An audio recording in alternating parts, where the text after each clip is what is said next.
Oh, they're cluttered. Yeah, I guess so. See what I did there? Oh. Prairie Wife in Heels. Kathy Holman joins us. That sure sign that it's Friday. Good morning. Good morning. Hey, we're going to talk about, as I told these guys earlier, we're going to talk about cleaning, which seems on the face of it kind of, innocuous. But boy, does this generate a lot of discussion. The way that people clean, the way they want to live their life, the way they want their world, their physical world around them. So we're going to start, I think, with clutter. And one of the questions that we asked people was, does your stuff get in the way of your life? Are you a clutter person or a non-clutter person? We got a lot of interesting responses. It really is amazing to me, the spectrum that there is. There's some people that it doesn't bother them at all. And then there's other people. So I just want to start off right away with this one from Catherine. She says, I find I have days where I identify as partially OCD and days I pretend I have not a care. I live with two slobs. Clutter and too much stuff stresses me out, and I short circuit every 3 to 4 days. And that's the one I can relate to because I have a large family. There are 7 of us living in 3,000 square feet. So it is not just my clutter. And then let's face it, my kids, they have toys. This is good. This is good that they have toys, but they're everywhere. So how do you find that balance between always feeling like you need to clean it up and that twitch? I call it the twitch. You open up that closet and you just start twitching, and I don't know if I'm allowed to say this. We're going to find out. And it just pisses you off every time you walk past that room or look in that spot. So I just think it's fascinating. Some people, like she goes on to say that sometimes she cleans in a mad frenzy and other times she just hides and ignores it. See, but then By the way, the FCC just called. No, you can't say that. One of these, Sorry. I need to do you guys have printed out rules of what I can and cannot say? If we do, I haven't seen them yet. So, but then you have folks on the other end of the spectrum, like Andrea, who says, who wants to clean? Life is more fun than that. An immediate response from Melanie, who says, I do. I like a clean space. Dirt and clutter stress and depress me. So, and just by, virtue of full disclosure, if you saw the picture on our Facebook page, I told Kathy yesterday, I said, I've been looking for a picture to use for this post and I can't find it. So I'll just go home and walk into my home office and take a picture. And by golly, that's what I did. So if you want to go to our Facebook page and see what my home office looks like, that's clutter. And you and I are kind of on maybe not opposite ends, further but away sort than of closer together. Yes. So I would not label my mother as a hoarder, but she definitely is a collector of things. And some of that stems from necessity because she did have 4 children and a lot comes with that. And then other parts of it, I think, just has to do with personality. And so I reached out to a bunch of my other girlfriends, and I am amazed at how many referred to a parent as a hoarder. And so I looked up, and so according to psychcentral.com, compulsive hoarding affects approximately 700,000 to 1.4 million people in the U.S. But that's like compulsive hoarding. I mean, That's and true, but they didn't start out that way. Well, I'll go. Yeah, usually it's a quick flip, though, and I say this Yes. because I watch hoarders. Who doesn't? I watch it to Who make doesn't? myself feel better. It's like I know what my house looks like, but it's not quite. There's as no bad rat as- feces. There's no, yeah, not that I'm aware of, anyway. So, but I also live with 3 other people, and a lot of the dynamics, it seems to me, with this is who cares about it and who doesn't. I'm kind of somewhere in between. There's lots of stuff all over the place, but I can't get people to pick it up if it doesn't bother them. The whole key is to try to get them to understand why it bothers me. And I'm not talking about, there's a pile of mail on the kitchen counter. I mean, you saw that picture. Yeah. There's stuff everywhere. Yeah. And I'm complicit in this as well because we just don't know how to throw stuff out. That's our big thing. We might need it. What if you need this? What if you need this acoustic foam that the TV teacher sent home, and it's just junk. Right. And so that leads me back, which I got sidetracked, which I'm the worst about that. So I grew up with a mom that had a lot of stuff, and my sister and I are the direct opposite of that. So every 6 months I go through and I tell my family we are doing a purge.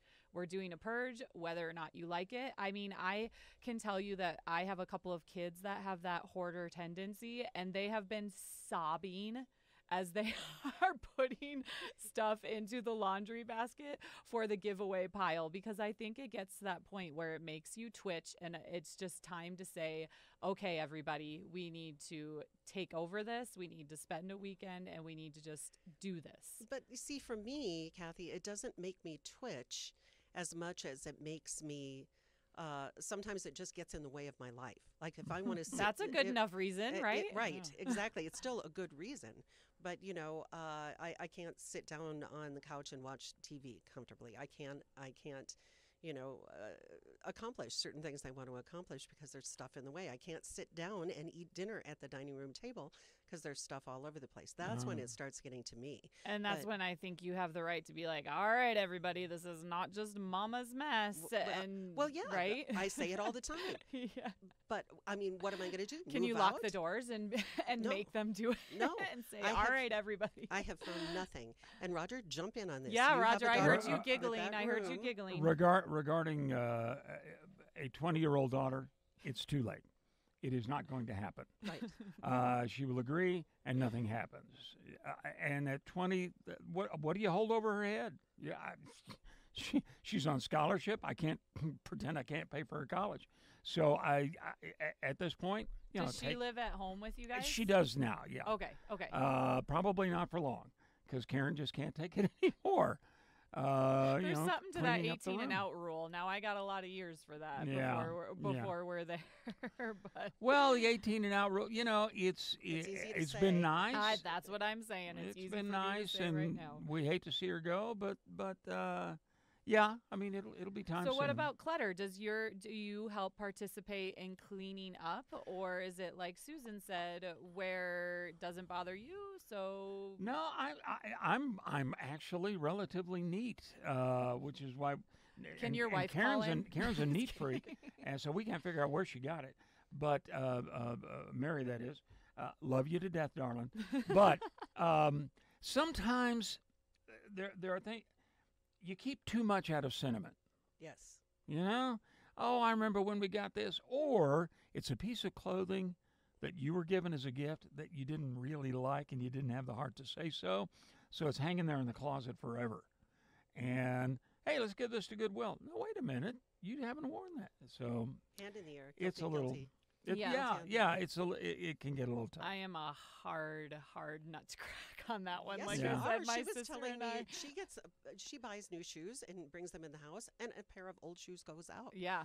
So, I but- buy a new shirt, another shirt has to go out, and I wish the Congress thought like you. You know, if we're going to spend some money, we got to save some over here. Yeah. Well, so you guys know that I'm a big nerd, and Susan and I were doing some research and stuff like that. That's not a very intelligent sentence. I apologize. Go for it. It's But Friday. we found the resource, Let It Go, Downsizing Your Way to a Richer, Happier Life, which is written by Peter Walsh. And what he says, which I think this directly connects to Susan's point, where her mental ability to relax is infringed upon by the clutter. It says, what I know for sure is that when you declutter, whether it's in your home, your head, or your heart, it is astounding what will flow into that space that will enrich your life and your family. That's a long title. That's a quote I from know. the Well, and Kidding. sassy. I do want to say this too, that for some of us it just doesn't bother us as much as it bothers other people, and for some of us we have, and I know everybody's really busy, right?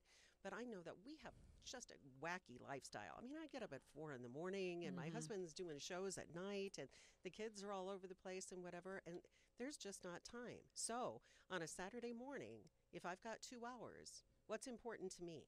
Is it dusting? No. Is it mopping? No. Is it, do we have clean underwear? Okay, we're good there. That's a win. So what's important to me? Get outside, go to the movies, go spend some time with my family, sit down with a warm cup of coffee and talk to my husband who I haven't seen. That is more important to me than maintaining. My tombstone is not going to say she kept a spotless house. Well, because I don't, it just bothers some people more than others, and it's not someone's right and someone's wrong. Of course, yeah, you have to pick what works for you. And I think my overall point would be in saying, if it's making you twitch, if it's bothering you, then even though it's going to be really terrible for a weekend, then you need to fix it. If it doesn't bother honey, you, can't fix my then house stop in a weekend. feeling. Then dedicate 2 weekends to it, or just How in about a general year? to anyone out Yeah. there. And so too, if it doesn't bother you, then take a deep breath and let go of that guilt. There you If go. it doesn't, Right. I have a girlfriend that she taught me. I used to mop the floor twice a day. Or twice a week, excuse me, not twice a day, twice a week, and vacuum and dust and all that stuff. And I was driving myself crazy. And then one of my girlfriends gave me permission to not. And it has freed up so much of my mental space and my mental life. So if your clutter's not bothering you or causing issue with your family members, then maybe that's just what you like to do and who you are. But When it reaches a certain level, though, then it does. right. Yeah. Well, You so know. then that's where we've got some really good points and some helpful stuff. So Susan and I, once again, were talking about this before we were on air. Yeah. When you do decide to declutter, there are 4 categories that you need to put everything in: a keep pile, a sell pile, a donate, and a toss. Never have an I'll think about it category, or you'll be right back where you started in My no whole time. house is an I'll think about it category. Yeah. I swear, so much of it. And I just looked at the clock. We're running short on time already, believe it or not. But, a few things that I picked out of things that you can get rid of right now, So I'm going to go home. I'm going to spend some time and I'm going to get rid of these things right now. Mismatched socks. I have 3 baskets full of mismatched socks. Why? Because the other one might show up from whatever Ethernet planet that it's, gone to through the dryer, in the time warp, right? Glasses with the wrong prescription. Random Which cords. you can donate those. You can donate those. Yeah. Random cords that you've been hanging on to because you don't know what they belong to. I know this box charges of them. something. Yeah. Yeah, it charges something. Plastic silverware. Condiment packages. So when you bring home the fast food, you might need to have that. We've thing got more of hot ketchup. sauce in the cabinet. Right. I'm exactly. feeling bad here because a lot of this stuff I already and sometimes you feel wasteful. I think that's part of it is too. Yeah. I know that's what happens to my husband every time we do that purging every 6 months. He's like, look at all this stuff we paid for that we don't use. Look at all that money down the drain. And I think you just have to let that part of it go. It's already been spent. Yep. It's already done. You got to get rid of it. It's not doing you any good sitting there and gathering dust. Yeah. Just ignore the wastefulness and do better and be better, which is why I started the whole when you bring something in, you get some, rid of something else. Everything but shoes. My wife will never get rid of a pair of shoes. This is the last thing on my list, Roger, and you can tell her. Shoes you haven't worn in 5 years. Nope. Out the door. If you can't remember No, the it last doesn't time matter. you used it or wore it, wore get it. rid of it. She says That is it'll- a hard and fast rule in It'll my come home. back in style. She is right about that. Yeah. Well, that's true. Yeah. But that's like 12 years worth. But you're so- talking to Prairie wife in heels, so I can Yeah. relate to Oh, that. Karen's a shoe Well- freak. She's like Imelda Marcos. She's a shoe freak. If that's an old reference, I'm afraid. No, for I a get lot it. of And in people. your new home, does she have a shoe closet that you are building for her? Well, it'll end up being my closet. is Maybe what I it'll just end up put that being, yeah. idea in Yeah, there. There you go. So before we go, though, we do want to reference a book that actually started this conversation with us last week when we got off the air. It's called The Gentle Art of Swedish Death Cleaning, Whoa. which sounds really weird, but, in Sweden there's a kind of decluttering, and I'm not even going to try to pronounce the Swedish word You've for heard. it. You guys can Google it. But it means death cleaning. And I'm reading from the Amazon description here. This surprising and invigorating process of clearing out unnecessary belongings can be undertaken at any age or life stage, but should be done sooner than later. And it's, suggestions of which possessions that you can easily get rid of, unworn clothes or unwanted presents or that, and which things that it is, perfectly legitimate to say this is sentimental and I'm going to keep it, sort of thing. So, I'm not really plugging the book. I haven't read it. I've just read that a lot of people talking about it. So, and always the idea of, and Roger, as we get older, Yeah. my kids really going to want this when I'm gone? Oh yeah. No, they won't. These And three you can't sets of sell that wishes, junk. No, right? no. And also don't be offended when we say no. I always feel bad telling when she's like, oh, my mom says, oh, I saved this. Do you want it? Yeah, no, I'm sorry. I Yeah. love you. No, it's okay. They're going through a lot of that right now. Yeah, it's what going through antique that people stuff. say. The mid-century modern stuff that we think is now Mid-century classic. No. Well, that's how the was known as your folks' junk. Yeah. Right, exactly. That's the politically correct way of That's saying it. that. So, well, if we're going to get to news and sports, we're going to have to close it down. So, Kathy, so thank you so much for coming in. Maybe we can even just continue this next week or in another segment. Yeah, too. definitely. Thank you for having me on. So, you bet. Kathy Holman, Prairie Wife in Heels.